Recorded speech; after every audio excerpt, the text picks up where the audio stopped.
Hey everyone, and welcome to Season 2, Episode 5 of Providential America. This week's episode is the first in a series which we're calling God and the Revolution. So make sure, if you don't already, to subscribe or give us a follow, and make sure to have those notifications turned on so you won't miss a single episode moving forward. In this series, we'll explore instances in which the hand of providence played a role in the American Revolution. And we'll see how God's people responded to such instances. This episode will focus on the role that the clergy played in the earliest years of the American Revolution, and how even their strongest critics acknowledged the Patriot pastor's devotion to Christ over and above the British crown. We will see how many colonists' commitment to Christ helped to fuel the early fires of the American Revolution. This is the story of no king but King Jesus.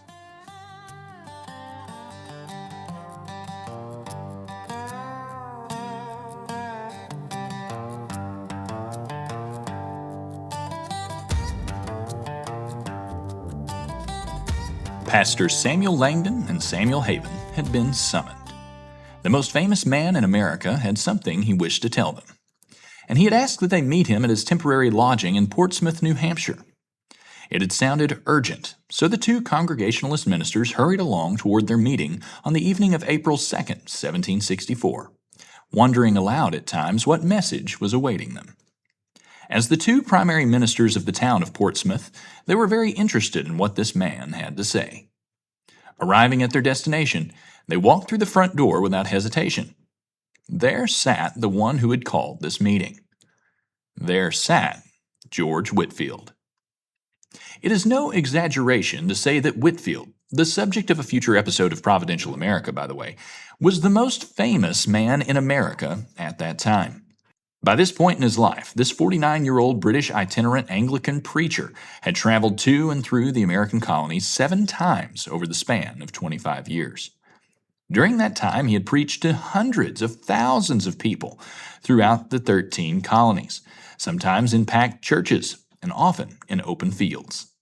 His sermons across the colonies had been instrumental in sparking the First Great Awakening, a sweeping movement throughout the colonies which had witnessed massive numbers of people converting to or increasing their devotion to Christianity. This was the man who had summoned Langdon and Haven on this evening. He had preached in their very churches in recent days, and he would soon be leaving for his next destination. Before leaving, though, he relayed that he had a matter of grave importance that he wished to share with them. The look on his face was solemn, and the two men listened intently as Whitefield issued a warning. "I can't in conscience leave the town without acquainting you with a secret.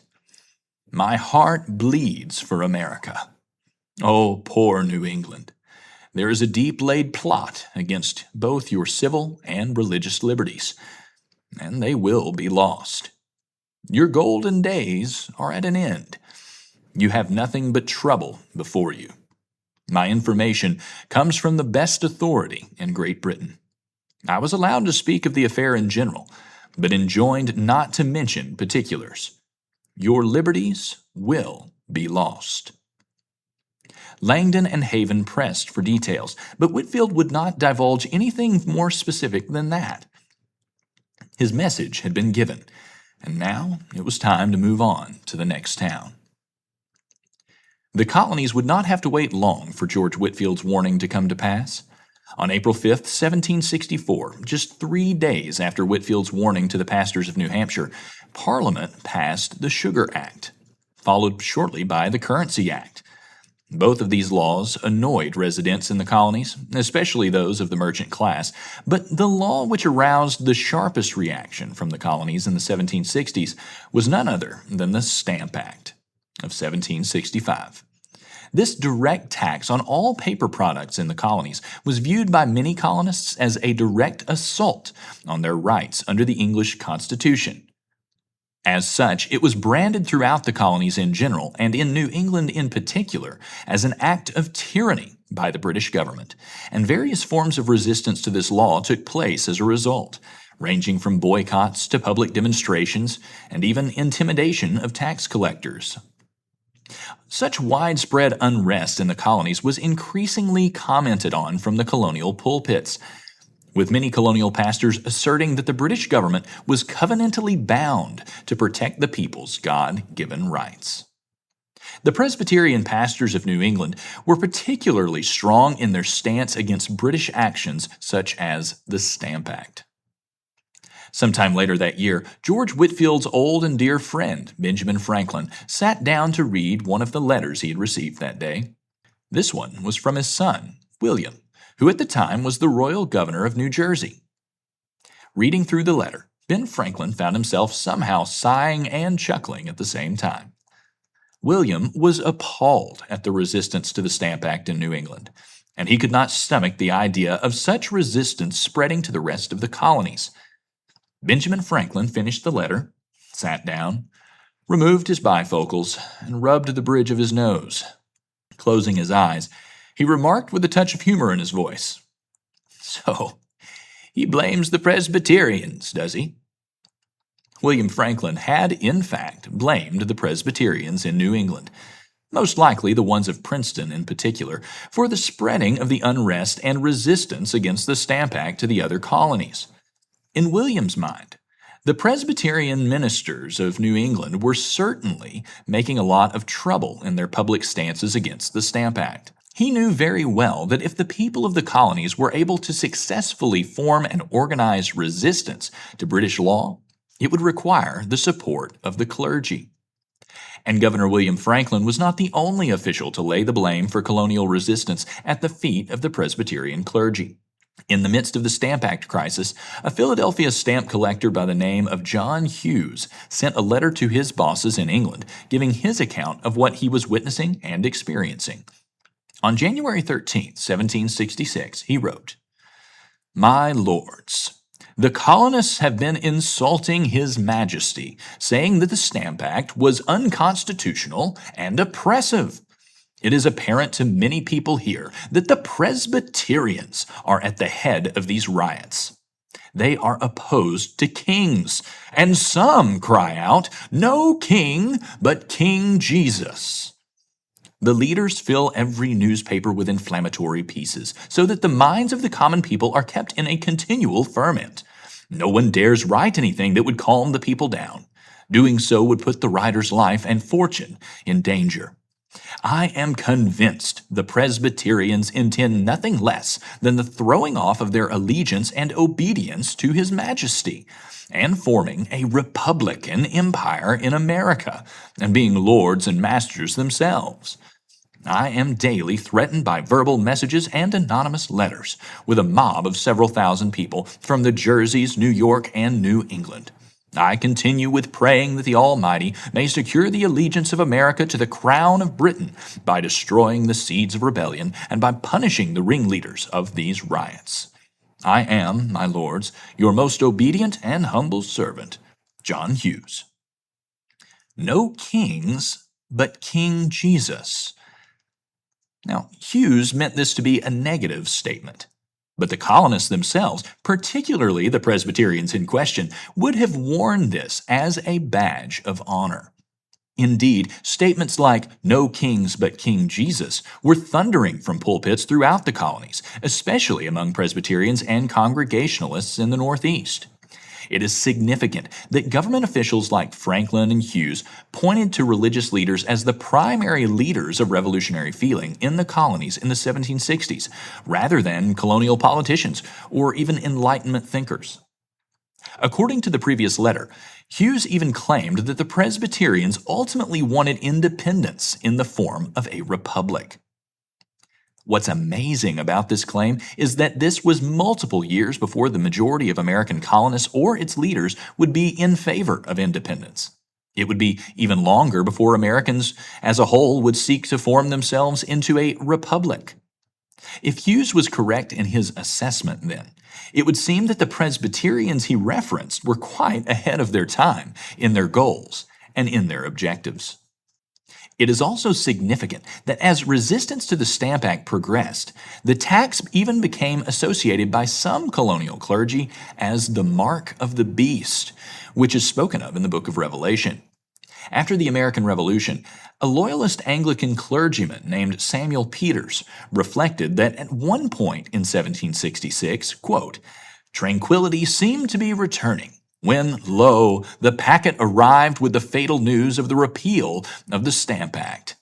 Then a double portion of madness seized the patriots, who, in their excess of joy that victory was gained over the beast and over his mark, utterly forgot their late penitential and tranquil professions, branding the king's friends with the appellations of Tories, Jacobites, and Papists. The gospel ministers left off their fastings and turned mourning into joy and triumph. Now we behold," they said in their pulpits, "that Great Britain is afraid of us, for the Stamp Act is repealed, even upon the petition of an illegal body of men. If therefore we stand fast in the liberties wherein Christ has made us free, we need not fear in future the usurpations of the kings, lords, and bishops of England." More and more, those loyal to the British Crown were realizing that the pulpits of the colonies were leading their congregations in sentiments which agreed with the statement, "No king but King Jesus." The majority of colonists remained loyal to the British Crown into the early years of the 1770s. But a growing number were reasserting their firm conviction that their first loyalty and citizenship belonged to their heavenly Father, over and above their earthly king. Royal officials continued to criticize the clergy for such a stance. Peter Oliver, the last royally appointed Chief Justice of the Massachusetts Superior Court, referred to such ministers as the Black Regiment, sometimes called the Black-Robed Regiment. Calling these ministers this was a reference both to the color of the ministers' robes and what Oliver believed was the state of their souls. Pastors who encouraged their congregations to pledge their allegiance to Christ over the British Crown were thus deemed evil by leaders like Oliver. Yet despite these accusations by royally appointed leaders, members of the so-called Black-Robed Regiment persisted in their calls to cling to Christ in their resistance to British tyranny. Although the Stamp Act was eventually repealed in 1766, more tyrannical British laws were passed over the next 9 years, including the Townshend Acts, the Quartering Act, the Tea Act, and what the Sons of Liberty would deem the Intolerable Acts. Sermons which pointed colonial congregations to devotion to Christ, to repentance of sin, and to resistance to tyranny increased among countless pastors, including prominent voices like Jonathan Mayhew of Old West Church in Boston, and president of the College of New Jersey, now known as Princeton University, John Witherspoon. The sentiment of "no king but King Jesus" only continued to grow and spread in the face of what they viewed as increasing British oppression. Almost exactly 1 year to the day before the first shot of the American Revolutionary War would be fired in Lexington, Massachusetts, in full view of Pastor Jonas Clark, whose story is told in a previous episode, a man named Sir Richard Sutton rose in Parliament in London to read from a letter which had been written by a colonial governor in America. Describing the conditions in the colonies and the attitude of the colonists which he had witnessed, this governor had written, quote, "At the most quiet times, the disposition to oppose the laws of this country were strongly engrafted in them, and all their actions conveyed a spirit and wish for independence. If you ask an American who is his master, he will tell you that he has none, nor any governor but Jesus Christ."